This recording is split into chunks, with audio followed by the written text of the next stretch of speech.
tous, bienvenue. Aujourd'hui, on reçoit Ruben dans un épisode un peu spécial. Ruben a obtenu cette année 20 sur 20 au Grand Oral du Bac. On peut le féliciter. Merci. Donc là, il n'est pas là, bien sûr, pour se la péter. Il est là pour nous expliquer comment il a pu mettre en place une super méthodologie pour avoir cette super note et bien sûr déchirer son bac. Alors, on est là pour un peu expliquer comment tu as pu préparer ton oral, comment tu as structuré tes idées et surtout ce que les fiches ont pu t'apporter. D'accord.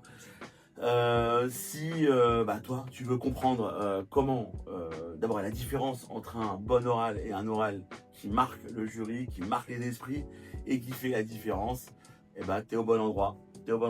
Ruben, comment ça va? Bah écoute, ça va, avoir 20 sur 20 au grand oral, je m'attendais pas du tout. Mais grâce aux fiches, j'ai pu avoir une méthode qui m'a permis de bien peaufiner une problématique et ça s'est bien passé. Ouais, alors avant de commencer déjà, tu te sentais comment avant le grand oral? Au début, on m'a parlé du grand oral à l'école, je me suis dit bon, ça a l'air compliqué, il faut avoir du bagou, je me suis dit bon, ça va aller, mais j'étais un peu sceptique. Mais par rapport à ça, en fait, j'ai une amie à moi, elle m'a conseillé, elle m'a dit écoute, moi j'ai eu 15, je me suis dit 15, c'est quand même beaucoup. J'étais assez surpris, mais c'est vrai qu'au début j'étais sceptique. Quand j'ai regardé vos vidéos, je me suis dit ok, il faut que je suive cette méthode. Je vais directement sur le site et ça m'a apaisé. Donc par rapport à ça. Génial. Et toi, tu as envie de faire quoi l'année prochaine? L'année prochaine, moi, vu que j'ai choisi quelque chose quand même qui était un peu plus sur le social, j'ai parlé. T'es en SES, c'est ça? Ouais, SES, c'est ça. Et par rapport à ça, moi, j'aimerais bien travailler aussi dans une association pour aider les jeunes contre l'addiction, mais peut-être aussi faire un BTS en comptabilité ou un DCG. Donc on va voir ça après. Très bien. Donc toi, tu étais en lycée public, c'est ça? J'étais un lycée public à Courbevoie. Voilà. Ok, et donc tu as obtenu 20 sur 20 au grand oral. Ta réaction quand tu as eu ta note? Surpris. J'ai vu mon livret de notes, je me suis dit waouh. Je ne m'attendais pas à ça, je me suis dit il y a un problème, il faut vérifier ça. Et quand j'ai vu le 20 sur 20, j'étais assez étonné parce que moi, au début, quand j'ai passé mon grand oral, je me suis dit ok, bon, je sors de là, je vais avoir 13, maximum 15 peut-être. Ah, tu t'attendais à 13-15 Ouais, parce que je me suis dit bon, il faut être humble, même si ça s'est bien passé, j'ai répondu à toutes les questions. On n'est jamais sûr parce qu'un grand oral, on ne peut pas être sûr à 100%. Donc, c'est une épreuve que tu redoutais? Ouais, quand même, parce qu'on n'était pas assez accompagnés au lycée. Moi, personnellement, c'est ce que j'en sentis avec plusieurs de mes copains. Et par rapport à ça, en fait, j'étais assez sceptique. Mais par rapport aux fiches, après, ça glissait tout seul. Quand tu dis que tu étais mal accompagné, ça veut dire que il n'y avait pas de méthodo, il n'y avait pas de temps pour toi? Explique un peu ton point de vue. Il n'y avait pas de temps en fait. On est 30 dans une classe, s'occuper d'une personne, il n'y a pas de temps. On va poser une question, il va nous répondre sur le qui-vive. Et la méthodo en fait, c'est une méthodo que tout le monde a. Et donc si tout le monde a les mêmes méthodos, tout le monde aura un peu les mêmes notes. Donc c'est un peu des deux, mais surtout pas de temps. Et toi, justement, t'as commencé quand à préparer le grand oral? Moi, j'ai commencé assez tard. Et c'est pour ça que moi, le grand oral m'a bien aidé. Parce qu'il y a ça permet, il y avait quelque chose dernière minute. Et c'était pas les dernières minutes. J'ai commencé ça vers février à peu près. Très bien. Donc c'est pas très long, mais Franchement, ta classe aussi a commencé à préparer ça en février? Non, ils ont commencé ça au début d'année. Moi, j'étais assez surpris. Tout le monde avait commencé à être de problématiques, mais c'est pas une question. Franchement, c'est pas une question de commencer au début, parce que eux, ils ont ils ont eu des notes classiques. Bien sûr. Moi, j'ai eu la meilleure note de ma classe. Je me lance pas des fleurs, mais il faut vraiment avoir une méthodo et être aussi à l'aise à l'oral. Ok. Tu as eu une méthode de préparation personnelle avant de te lancer ou pas du tout? Avant de me lancer avec vous? Ouais. Non, on était vraiment. On a eu une méthodo, donc il nous a écrit une méthodo sur le tableau. Et moi j'ai suivi ça, mais je me suis dit bon, ça va pas le faire. Si je suis cette méthodo, je vais avoir une note classique. C'est pas. Qu'est-ce qui te manquait concrètement dans cette méthode? Non, il me manquait franchement d'être accompagné, d'avoir quelque chose de clair, précis, d'avoir des problématiques. Et vous avez répondu parfaitement à ça et d'avoir vraiment un accompagnement. Et c'était nickel par rapport à ça. Ok. Et toi, les fiches, comment tu les utilisais? Et qu'est-ce que t'ont apporté? Moi, déjà, ce que j'ai trouvé sur les fiches, c'est que c'était déjà, je les ai reçues très rapidement et je pouvais les utiliser partout. C'est-à-dire, j'étais dans les transports, j'avais 10 minutes à tuer, bam. Tu les as encore là dans ton téléphone? Bien sûr, je les ai encore, je vais ouvrir. Voilà, elles sont là, je les ai partout. je les ai sur mon téléphone. Dès que tu as du temps à tuer, bah, tu les prends et tu révises. Simplement. Et en quoi la fiche t'a aidé justement? Bah moi, ce que j'ai trouvé ça, et ce qui m'a aidé dans le Grand Oral, et ça je l'ai vu, c'était d'avoir des exemples concrets et d'avoir des podcasts, de parler des podcasts. Par exemple, moi, j'ai parlé des lootbox, c'était comment les lootbox sont proches d'un mécanisme des jeux d'argent. Et en fait, j'ai sorti des articles, hein, j'ai sorti des bruts, mais j'ai aussi sorti des chiffres clés. Et ces chiffres clés, par exemple, un tout bête, j'ai parlé d'une loi de 2018 sur les lootbox. Elles m'ont dit, ah ok, elles m'ont parlé, elles m'ont vraiment. Elles ont essayé de me tétiller sur ça, mais je connaissais ça. Et elles n'ont pas pu m'avoir en fait. Ok. Et est-ce que tu as été accompagné avant ça par un professeur ou un coach? Comment tu as eu l'idée justement de faire appel à nos services? Bah moi, je parlais avec une amie à moi, comme je l'ai dit tout à l'heure, elle a eu 15. Et ça m'a surpris en discuter parce que je me suis dit, bon, j'ai besoin quand même de parler à mes amis qui ont déjà passé le bac, qui ont eu une bonne note en Grand Oral. C'était la seule qui a eu une bonne note. Hein. La plupart, ils ont eu 10 ou 11. Et donc, je parle avec elle, je discute. Elle me dit, écoute, moi, j'ai regardé une vidéo sur YouTube. Après, j'ai regardé les fiches sur le Grand Oral. Et je me suis dit, bon, ok, je vais voir ça. Elle me dit, écoute, regarde, au moins, tu vois, ça casse pas de mine. Donc, je regarde une vidéo. Et quand je regarde la vidéo, en fait, j'ai l'impression de pas passer une épreuve. Ouais, et je me dis, franchement, de ne pas avoir le sentiment de passer une épreuve, mais c'est un plaisir, hein. Ça reste un plaisir. Il faut désacraliser en fait cette notion hyper importante autour du grand oral. Avant toute chose, vous arrivez devant un jury avec un sujet que tu passionnes. Avec toi, enfin, logiquement, tu es arrivé avec une dimension hyper sociale. Tu as été au bout de ton truc. Aujourd'hui, il y a plein d'étudiants qui nous ont confiance, hein, aussi bien en mathématiques qu'en SVT, qu'en STMG et dans toutes les autres spécialités. Prenez ce sujet comme un sujet plaisir, comme tu l'as fait. Et aujourd'hui, le coaching que tu as pu avoir, à part les fiches, qu'est-ce qui t'a apporté?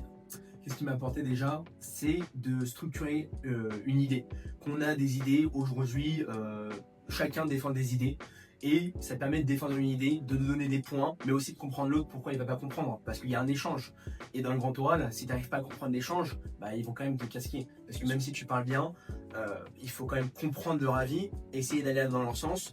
Et les fiches m'ont permis, et le coaching m'a permis tout simplement de comprendre l'autre et d'être humble. Et ça, c'est hyper important dans la vie de tous les jours. Ouais, on l'a fait en 2 temps. Hein. La première fois, tu as eu une première demi-heure avec moi où on a pu vraiment cadrer ton sujet. Et après, tu as eu aussi une séance avec Julie qui a pu vraiment, elle qui est prof en SES, et qui a pu optimiser au maximum les questions et jouer avec tous les aspects possibles de ton grand oral. Et ça a été plutôt une réussite. Hein. Le coaching pour toi, c'est essentiel? Ouais, bien sûr. Franchement, c'est essentiel. C'est une grande partie du grand oral, même si on a les problématiques, on a les fiches, c'est extraordinaire. Mais d'avoir un coaching en plus et d'avoir un bac de grand oral, bac blanc, pardon, franchement, ça permet déjà d'avoir un aspect de ce qui va se passer. C'était exactement ce qui allait se passer. Parce que Julie, elle m'a laissé franchement aucune chance. Aucune chance. Donc franchement, j'ai trouvé plus dur qu'au vrai grand oral, mais franchement, c'est bien. Elle n'est pas là pour quand même nous tuer. Elle va nous expliquer un peu ce qu'on fait. Et j'ai pu travailler sur mes points faibles. Et elle m'a donné les points forts aussi à appuyer. C'est ça, c'est ça. Alors toi, tu as pris les fiches plus le coaching, mais est-ce que les fiches auraient pu suffire selon toi, ou le coaching était primordial? Moi, vu que je me suis pris un peu tard, j'étais obligé de me rassurer par rapport au coaching. Et quand j'ai pris le coaching, j'étais rassuré. Il y a eu un plan où j'ai pu voir un peu ce qu'on va travailler, et avec Julie, voir complètement le concret. Et ça m'a complètement rassuré, franchement, par rapport à mon retard. Et par rapport à ça, les fiches, ça sert tout autant. Mais en fait, ça dépend des besoins des gens. Si tu t'y prends un peu tard, moi, je conseille de prendre un coaching pour être sûr à 100% d'avoir une bonne note. Ok, super, super. Mais en soi, voilà, je suis très content que tu aies pu utiliser ces fiches à bon escient. On a quand même, avec toutes nos équipes, travaillé sur pas mal de questions anticipées. D'ailleurs, on y reviendra un peu par la suite. Toute cette partie-là est essentielle et elles y sont dans les fiches. En tout cas, c'est très bien que tu aies pu coupler les deux pour réussir concrètement ton grand oral. Quelles difficultés t'as rencontrées, toi, en préparant l'épreuve? En préparant l'épreuve, Ouais. les difficultés que j'ai rencontrées, c'était d'avoir une structure. Franchement, c'était dur, mais grâce aux fiches, j'ai eu plus une structure. Mais la difficulté, c'était de rajouter nous-mêmes des choses. Parce que c'est bien beau, on a des fiches, mais il faut faire un travail aussi personnel. Parce que si on ne travaille pas nous-mêmes et qu'on laisse tout faire, avoir une note basique, c'est pas le but. Nous, on veut avoir une bonne note. C'est ce que j'ai eu aujourd'hui. Et j'ai fait un travail. C'est que j'ai regardé des podcasts, j'ai regardé même des films qui parlaient de ça, de l'addiction, et de comprendre déjà le sujet de l'addiction. Bien sûr. C'est super important pour mon cas. Après, ça peut être un autre cas sur l'économie. Bien évidemment. Voilà. En fait, on a la chance dans ces fiches de pouvoir avoir des sources qui t'ont jusqu'à présent beaucoup aidé, des reportages, des articles, des podcasts comme tu l'as cité. Bien évidemment, là où Ruben il a mis le doigt sur quelque chose d'hyper intéressant, c'est que les fiches en soi, c'est un super outil.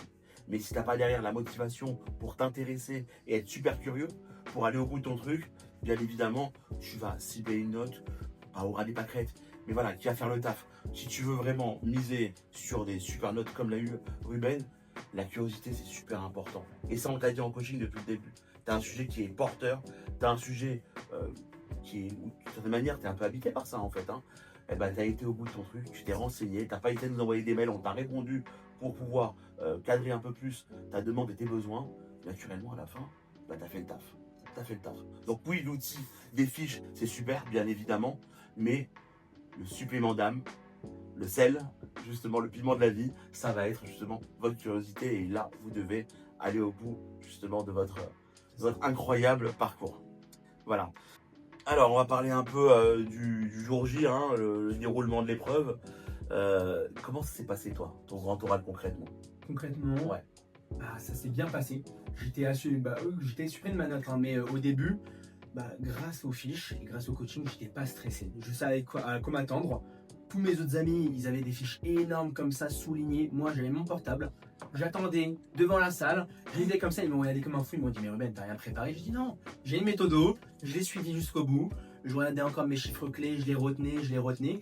Et même avant, pour ma préparation, je me suis même amusé à faire un petit schéma, faire les petits chiffres clés. Comme ça, tu les montes comme ça.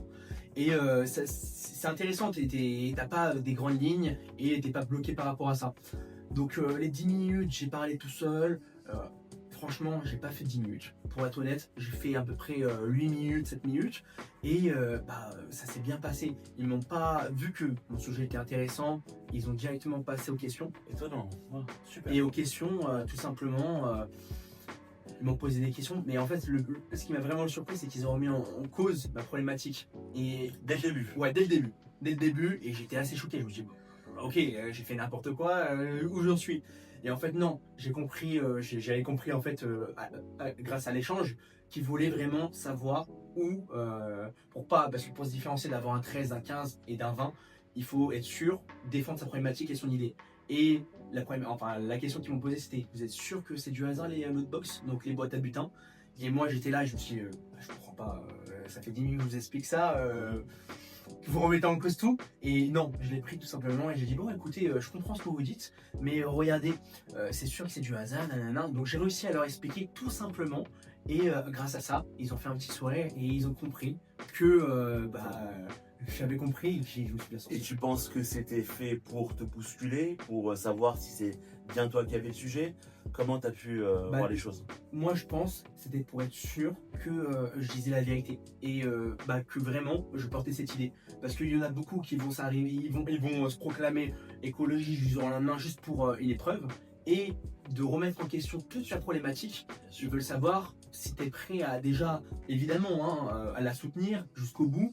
Et si tu la tiens, évidemment, en les respectant, c'est sûr que tu as des points. Parce que tu défends une idée. Ouais, c'est sûr. Et surtout que ça a été créé et pensé par des profs. C'est ça. Je pense qu'il y a pas mal de camarades qui sont arrivés avec des outils comme ChatGPT ou ce genre de choses, avec un sujet qui n'était pas forcément hyper personnel, un peu moins inspirant. Et je pense qu'avec des sujets créés par des profs, tu as pu vraiment rentrer dans une dynamique un peu plus sincère et authentique avec eux. Pour vous dire, moi, je passais l'épreuve. Avant de passer l'épreuve, je discutais avec une personne. Il m'a dit, moi, tout simplement, j'aurais une vidéo TikTok. Et il m'a passé une problématique. J'ai fait, ok, c'est différent. Peut-être ça a marché pour lui. Mais quand j'ai écouté ça, je me suis dit, bon, j'ai une bonne méthode. Les profs, ils m'ont accompagné. Donc, ça va bien se passer. Super. Moi, j'ai une question humaine. Ouais. Certes, t'as 20 sur 20. là, tu fais le fier, tu fais le coq. Mais est-ce que tu as eu le trac en rentrant dans la salle et comment tu as géré ton stress? Bien sûr, j'ai eu le track, bien sûr. Même 2 jours avant, passer l'épreuve, j'ai eu le track. Avant d'arriver, j'ai eu le track. Mais en fait, j'ai su le gérer. Sur mon téléphone, je suis arrivé, je me suis posé sur une chaise. Et j'ai pris mon téléphone, je me dis, ok, faut être stratégique, faut économiser mon temps, faut pas être stressé pour rien. T'as la fiche, t'as les 2 fiches, donc tu révises. Tu prends les chiffres clés, tu les apprends. Et ça, franchement, je conseille à tout le monde de le faire, c'est incroyable. Et dès que tu rentres, tu vas signer, tu rentres, et en fait, ils vont te passer une feuille et tu notes tes chiffres clés directement. Tu notes. T'as gagné du temps grâce à ça. Franchement, c'est une stratégie à adopter. Très bien. Mais évidemment, tu es quand même stressé et dans ta tête, tu essaies de te mémoriser ce que tu as appris, mais il faut pas faire du par cœur. Ils aiment pas le par cœur, moi ça je l'ai compris. Il faut prendre des chiffres clés qu'on a, évidemment les exemples qu'on a et prendre un exemple concret. Moi, j'ai sorti un exemple concret parce que moi-même, je jouais sur les lootbox et ils aiment ça en fait. Quand tu prends un exemple concret que tu l'apportes à un ami à toi, bah, ils vont se refléter en toi et donc ils vont venir dans le bon sens. Donc c'est un bon point, ça. Évidemment, c'est un très bon conseil en fait que Ruben vous donne ici. Essayez vraiment de vous projeter sur quelque chose de très personnel. Plus vous apportez des exemples personnels, du storytelling, raconter une histoire en fait autour de ça. J'ai un étudiant aussi, il a eu 19.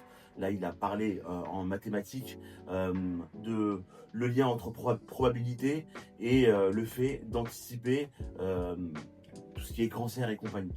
Franchement, le fait que lui-même, sa tante, a été confronté à ça, c'est tout bête à dire, hein, mais il était beaucoup plus investi. Et il a trouvé naturellement les filles chez nous et ça a donné quelque chose de super humain. Donc oui, la base, bien sûr, va être générée pour le commun des mortels, hein, pour tout le monde, mais évidemment, c'est à vous après d'affiner et surtout de rajouter votre touche personnelle. Et ça, tu as parfaitement raison d'en parler, bravo.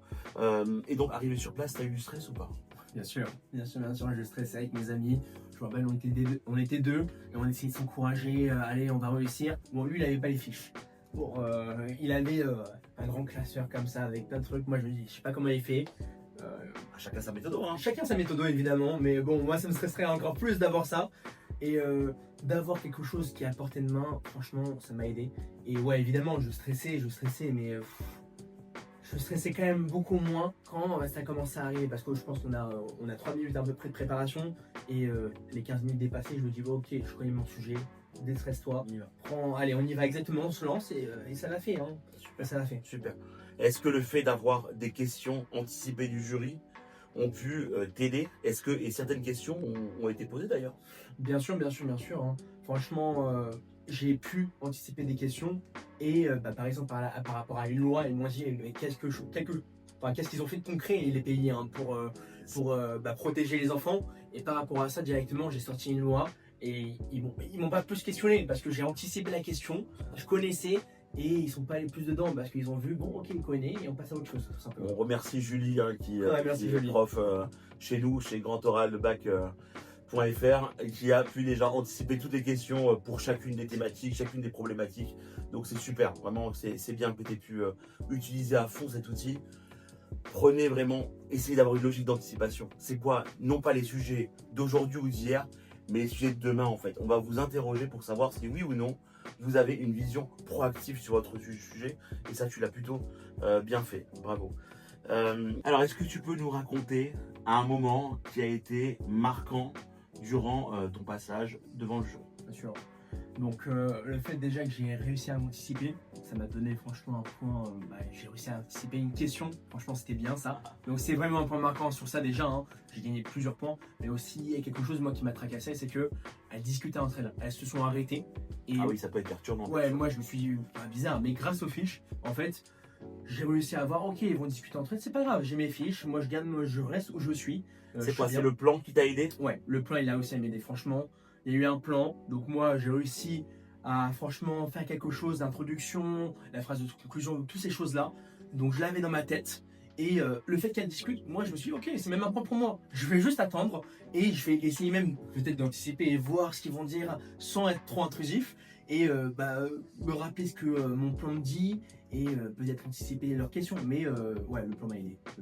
C'est vrai que bien souvent, parfois les profs ils ont besoin de discuter entre eux, les jurys, pour savoir, parce qu'on n'est pas tous au courant de tout ce qui se passe. Ils ont besoin d'avoir des points pour savoir comment le candidat a pu apporter cette question. Et c'est vrai que ça peut perturber. Mettez-vous à la place d'un candidat qui a préparé ça pendant des semaines et des semaines. Bien évidemment, équipé de fiches ou pas, t'arrives face à deux personnes qui sont en train de discuter. Étant moi-même jury, je me dis que ouais, il y a un petit souci. Maintenant, il ne faut pas perdre ses moyens. Et garder la trame que vous avez. Tu as très bien fait justement de ne pas dévier de ton plan. Le plan, il est là pour éviter que vous puissiez perdre le fil. C'est votre fil d'Ariane, vous ne le quittez pas. Ne quittez pas. Nous avancez étape par étape. L'introduction, les 3 axes majeurs, la conclusion et la question d'ouverture pour apporter justement cette supplément d'âme, un peu cet état d'esprit nouveau pour dire mais ok, demain, ça va être quoi le monde qu'on propose, c'est ça. Et je pense que tu as bien fait. Tu as bien fait justement de ne pas perdre cet axe-là. C'est super important. On l'a pensé pour vous. Vous devez absolument canaliser vos énergies et pas perdre l'ordre. Alors Ruben, selon toi, qu'est-ce que le jury a apprécié le jour du grand oral avec votre échange? Moi, je pense que c'était la transparence, le fait d'avoir des exemples concrets, d'avoir des notions clés, mais aussi d'avoir des notions qu'on avait en économie. Par rapport à ça, surtout de les placer intelligemment. C'est important, pas de les placer comme ça. Franchement, ça a fait ce pesant parce qu'ils m'ont pas ensuite interrogé sur ça. Ils ont vu que j'ai réussi à les placer intelligemment et à les expliquer indirectement. Ouais, parce que dans les fiches, on a fait en sorte de vulgariser une dizaine de notions clés liées bien sûr à votre programme et bien sûr pour les 14 spécialités, mais aussi adaptées à votre thématique. Ça, on l'a fait en sorte de vous l'expliquer, comme ça vous les placez directement et tu l'as plutôt bien fait. Bravo, c'est une bonne chose. Et du coup, ça a donné quoi comme relation avec le jury? Si tu as pu directement placer les notions, comment ça s'est passé le reste du temps? En fait, on était sur un échange beaucoup plus mature et beaucoup plus humain. Ouais. On va parler de l'avenir, on va parler des conséquences que ça a sur les jeunes, l'addiction. Donc, essayer de comprendre ça et voir ce qu'on peut faire à l'avenir, en fait. Sans dire, ouais, on peut faire ça. En fait, on fait les deux parce qu'on n'est pas là aussi pour censurer. On n'est pas là pour censurer complètement une chose. Il faut jouer entre les deux, d'apporter ça et dire, ok, mais il y a quand même une limite parce qu'il y a l'expression et par rapport à ça. Là, tu es en train de me dire que ils t'ont pas trop embêté sur les notions du programme, mais vous avez une relation limite comme si tu parlais à un pote ou à de la famille, quoi. C'est exactement ça. Moi, j'arrive pas comme un pote parce que c'était quand même assez strict. C'est sûr qu'il y a Il y a quand même un cadre, mais c'est sûr que c'était un échange. Comparé à Julie qui était ultra stricte et on est resté sur les notions, mais pas que, évidemment. Julie qui est prof pour grandoralbac.fr qui a coaché notre ami Ruben en SES. Donc c'était complètement différent. Elle est dure à Julie. Ouais, elle est dure, mais elle fait les deux. Donc j'ai pu voir les deux et j'ai très bien répondu, j'ai très bien rebondi sur ça. Et par rapport à ça, elle m'a très bien préparé. Et grâce à ça, on a eu un échange beaucoup plus humain et c'était très bien plus fluide. Extra. Est-ce que toi, on t'a posé des questions surprises pendant ce grand oral? Et si oui, comment tu as pu y faire face? En fait, c'est vrai que la plupart des questions, j'ai réussi à les anticiper, j'avais déjà les questions. Mais c'est vrai que quand il y avait une question un peu surprise, j'ai eu une question assez surprise, quand même pour essayer d'éviter, pas de l'éviter, mais essayer d'aller dans leur sens, j'ai réussi à bifurquer un peu. Et à expliquer un peu. Mais grâce à ça, j'ai réussi à bifurquer un peu et réussir à expliquer quand même ce qu'ils me demandaient. Ouais, souvent ça arrive quand vous êtes face à un cas où naturellement vous n'avez pas la référence qu'il faut, vous n'avez pas la bonne explication. Vous pouvez très bien dire, comme je t'ai expliqué en coaching, tu dis oui, c'est une très bonne question, j'ai pas forcément la réponse, et ça arrive. En revanche, j'ai pu voir une étude ou un article qui m'a dit que, et tu restes plus ou moins dans le même périmètre de ta question, et naturellement, tu peux rassurer le jury en face de toi. Et ça, c'est un truc qu'on avait vraiment travaillé ensemble pour éviter justement de se faire surprendre le jour J. Ouais, alors Ruben, la question à 1 million d'euros, si tu devais résumer ta réussite en 3 mots, en 3 notions, ce serait quoi? 3 notions, je dirais dans un premier temps anticipation, allez je veux dire méthodologie, et après je veux dire quand même rigueur, la rigueur. Pourquoi déjà anticipation?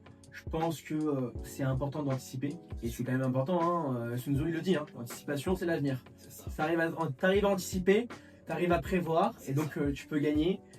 Après, méthodologie, d'avoir quand même un squelette, d'avoir quand même des notions, d'avoir tout un paramètre à suivre, Bien sûr. sans évidemment faire du par cœur, c'est quand même important. Et au moins, ils vont voir que tu es structuré. Et après, rigueur. La rigueur, tout simplement, c'est qu'il faut travailler tout au long de l'année. Et travailler, ça demande quand même de s'investir.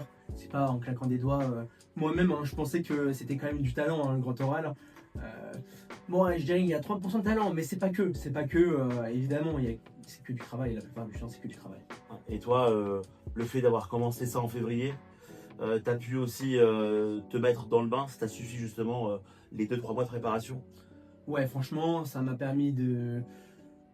les 3 notions que j'ai données, les 3 mots, franchement, c'est tout ce que j'ai fait pendant les 3 mois. Et grâce à ces 3 mois, où j'ai travaillé, où j'ai réussi à anticiper, même chaque moment où je me disais, j'ai rien à faire, je vais jouer peut-être. Non, je prenais mon temps, je prenais les fiches, et c'est parti, je travaillais tout simplement, je travaillais. C'est ça, c'est un beau témoignage. Ça voit que c'est sincère et que ça vient de toi et que tu as fait un vrai effort en fait. Tu es parti, comme tu l'as dit, un petit peu au talent au début et tu t'es repris, tu as fait les bons choix. Et là aujourd'hui, tu as pu assumer une note hyper intéressante. Je vais te laisser face à la caméra. Tu vas pouvoir parler un petit peu aux futurs bacheliers qui vont passer le grand oral dans pas très longtemps. Ben, merci pour ta confiance. Merci d'être venu au sein justement de la radio, du podcast de grandoralbac.fr. Merci à toi. Merci pour ta confiance. Et on te laisse entre les mains des futurs candidats. Motive-les à bloc. Bien sûr. C'est vous qui avez la puissance entre les mains. On vous donne de la force. C'est ça. Franchement, moi, les conseils que je te donne, tout simplement, c'est pas douter sur toi. Tu dois pas douter, tu dois trouver un sujet que t'aimes. Si t'aimes un sujet, je sais pas, t'aimes les jeux d'échecs, t'aimes, je sais pas, la nourriture, parle de ça, parle de ce que t'aimes. Si t'aimes ce que tu fais, et tu vas réussir 100%. Moi, j'ai parlé des addictions parce que ça m'a touché et que j'aime ça et que j'aimerais travailler plus tard dedans. Fais-le, fais quelque chose que t'aimes, c'est important. Après, moi, ce que je te conseille, c'est pas lâcher. Même si tu as fait une erreur quand tu as passé le grand oral, ne lâche pas. Ça veut rien dire. Ils vont peut-être te titiller sur une chose, mais essaye de reprendre. Et même si tu es une personne, moi par exemple, je suis à l'aise à l'oral, mais j'ai des amis à moi, ils sont pas à l'aise à l'oral. Je leur ai dit, c'est pas un souci. Si t'es pas à l'aise à l'oral, quand même prends ton temps pour parler, mais t'as pas besoin d'avoir une confiance en soi à 100% parce que c'est aussi humain, et ça faut le comprendre. Moi ça je l'ai compris quand j'ai fait l'échange, c'est qu'ils sont pas là pour te casser, évidemment ils veulent voir de quoi tu parles et c'est quand même important que tu saches à peu près où t'es, mais si c'est humain, le rapport que tu arrives à créer, tu crées un rapport humain, c'est super important. Et quelque chose d'autre moi que je te conseille, c'est de travailler. Moi, il y a des matières que j'ai laissé un peu tomber, comme le MC. On va dire voilà, il y a des matières que je laisse tomber. Mais franchement, au SES, parler d'un sujet de thème en grand oral, c'est gagnant. Moi, je te conseille, prends ton temps, travaille à long terme. Ça va payer. Ce que tu dois pas faire, moi, par exemple, je vais pas tutoyer le jury. Il faut rester quand même dans un cadre qui est je sais pas, t'es pas avec tes amis par exemple, même si tu travailles avec tes amis, moi aussi je me suis entraîné avec mes amis, mes parents, sois quand même dans un cadre qui est professionnel, t'es avec des profs, les tutoie pas, aussi commence pas à parler de choses qui sont assez ambivalentes, reste quand même sur ton sujet, pas à gauche à droite, sois structuré, c'est quelque chose à faire. De plus, franchement, qu'est-ce que tu peux faire, qu'est-ce que tu dois éviter d'autre? Ça va être l'habit.